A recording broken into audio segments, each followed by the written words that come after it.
Hello बच्चों, subject verb agreement में आपके सामने अगले जो कुछ रूल बचे हुए हैं उनको हम पढ़ेंगे आज। बहुत छोटे छोटे रूल बचे हुए हैं। जैसे रूल नंबर 16 ये कहता है कि कई बार वाक्य में आपके सामने ए नंबर ऑफ मिलता है और कई बार मिलता है द नंबर ऑफ। तो याद रखें, ए नंबर ऑफ का मतलब होता है कि आपका सब्जेक्ट है वो प्लूरल बनेगा, तो वर्ब भी क्या लगेगी, प्लूरल।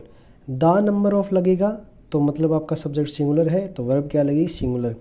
ए नंबर ऑफ के साथ वर्ब कौन सी लगानी है, प्लूरल। द नंबर के साथ कौन सी लगानी है, सिंगुलर। तो याद रखें बच्चों, ए नंबर ऑफ के साथ plural verb, the number of के साथ सिंगुलर वर्ब।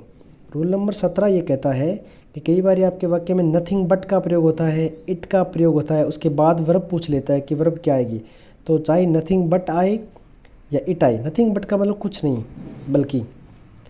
बल्कि मतलब आपका सब्जेक्ट क्या बन रहा है, सिंगुलर। इट का मतलब भी सिंगुलर होता है। ये आपका प्रोनाउन है जो थर्ड पर्सन के रूप में यूज होता है वस्तु के लिए, तो यहाँ पे वर्ब क्या लगेगी, हमेशा सिंगुलर। जैसे इस आपके सामने एक एग्जांपल है, इट इज़ ए बुक, तो इट के साथ क्या आया, इज आया। नथिंग बट बुक्स, देखो यहाँ पे बुक्स है, सब्जेक्ट आपका बहुवचन है, लेकिन नथिंग बट आ गया। नथिंग बट जोड़ने के कारण आपकी वर्ब लगी है is. Nothing but books is sold there. Rule number 18 ये कहता है कि जैसे अपने एक शब्द सुनते हैं हेयर, हेयर का मतलब क्या होता है, बाल। बाल, अगर हेयर शब्द आता है तो ये सिंगुलर वर्ब लेगा हमेशा ही, याद रखना। हेयर का मतलब होता है कि आपकी वर्ब क्या लगेगी, सिंगुलर।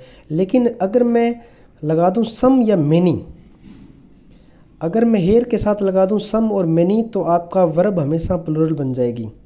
याद रखें, अगर हेयर के साथ सम और मेनी लगने से आपकी वर्ब प्लूरल बनेगी। अगर हेयर अकेला आता है तो वर्ब सिंगुलर लगेगी। एग्जांपल देखो आप, हिज हेयर, उसके बाल, इज लॉन्ग, उसके बाल क्या है, लंबे हैं। तो यहाँ पे इज या आर में से किसका प्रयोग हुआ, इज का। लेकिन मैं अगर लिखूँ सम हेयर, तो कुछ बाल आर ब्रोकन, तो इसका मतलब क्या आएगा, सम हेयर आर ब्रोकन, मतलब सम हेयर का मतलब कुछ हो गए, तो यहाँ पे वर्ब क्या लगा, मैंने आर का प्रयोग हुआ। याद रखना बच्चों, बहुत ही अच्छे छोटे छोटे नियम हैं, इनको अच्छी तरीके से याद रखना। जैसे ए नंबर ऑफ के साथ plural verb, the number of के साथ सिंगुलर वर्ब, नथिंग बट या इट के साथ सिंगुलर, हेयर के साथ सिंगुलर, लेकिन सम या मैनी आ जाए तो आप प्लूरल वर्ब लगाओगे हेयर के साथ। ओके बच्चों, थैंक यू।